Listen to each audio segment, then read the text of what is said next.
Okay, let's have a look at an example.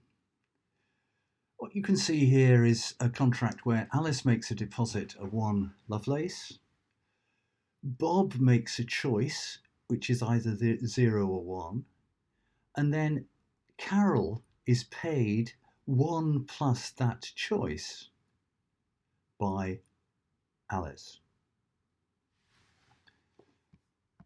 Let's send that to the simulator. We could perform a simulation on it, but what I'd like to do here instead is to look at what static analysis we can do. Are there any parts of this contract that can't be reached? No, we don't.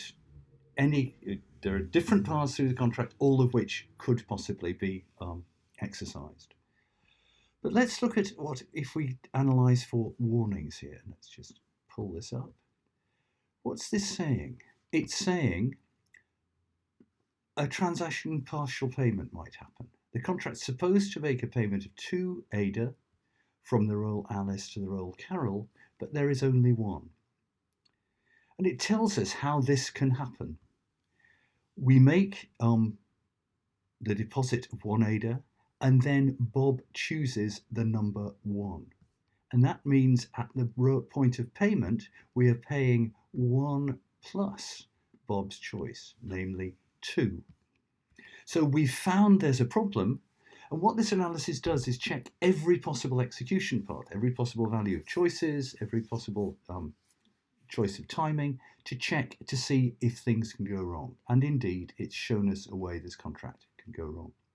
Now, one way of sorting this out is to make sure that instead of posting 1 Lovelace, initially Alice posts 2. And let's now see if we get any warnings. We see here, no, static analysis says this can't go wrong because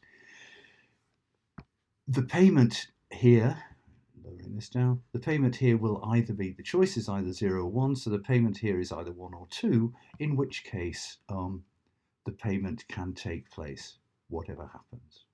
And we can see that, we could look at that in the simulation, we could start the simulation. Alice deposits 2 units, suppose Bob chooses 0, a payment of 1 is made, and if we check in the logs, we can see that Alice deposits 2, Bob chooses 0, and then the contract pays 1 to Carol, and it pays the other 1 unit back to Alice when the contract is closed. And these actions are performed automatically. When the contract can do an action, it will do it automatically. And so we see those two things without us having to choose any external action.